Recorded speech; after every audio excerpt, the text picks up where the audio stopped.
Welcome back to Coin Collector. If you're new here, we explore the fascinating world of coins, rare finds, hidden treasures, and the stories behind the change in your pocket. Today we're diving into the 1983 Jefferson Nickel, a coin millions of Americans spent every day, but a select few have sold for hundreds or even thousands of dollars. Stay with me as we uncover the history, mintages, key errors, and collector values that can turn an ordinary nickel into a big treasure. The Jefferson nickel has been a cornerstone of American coinage since 1938, replacing the iconic Buffalo nickel. Designed by Felix Schlag, the obverse features a left-facing portrait of Thomas Jefferson, the third President of the United States and the author of the Declaration of Independence. The reverse showcases Monticello, Jefferson's Virginia home, along with the inscriptions E Pluribus Unum, United States of America, and 5 cents. By 1983, this classic design had been circulating for 45 years, and these nickels were struck from a durable 75% copper and 25% nickel alloy, giving them their silver-gray color and lasting shine. The 1983 Jefferson nickel was minted at 3 U.S. facilities.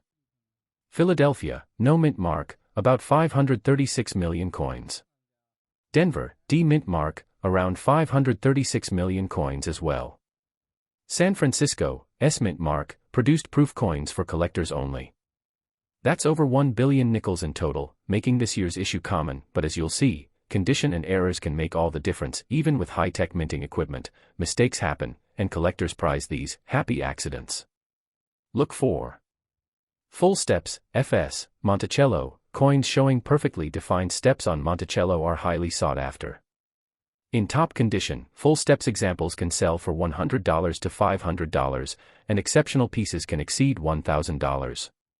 Double die errors, doubling on the date, lettering, or Monticello details can bring $50 to several $100s.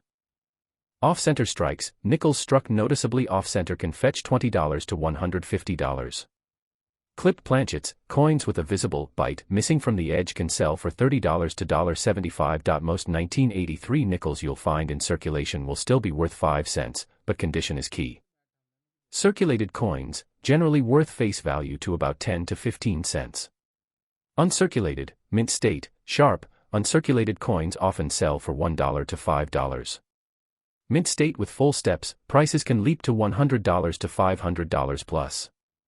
Proof coins, San Francisco S, depending on grade and cameo contrast, these can range from $3 to $15 or more. Top-graded full steps nickels and dramatic mint errors are where the real money is, sometimes over $1,000 at auction. Here's how to start your own treasure hunt. Check your change. 1983 nickels still appear in circulation. Use a magnifier, inspect Monticello's steps and the date for sharp details or doubling. Look for brilliant surfaces, bright, proof-like finishes can signal higher value.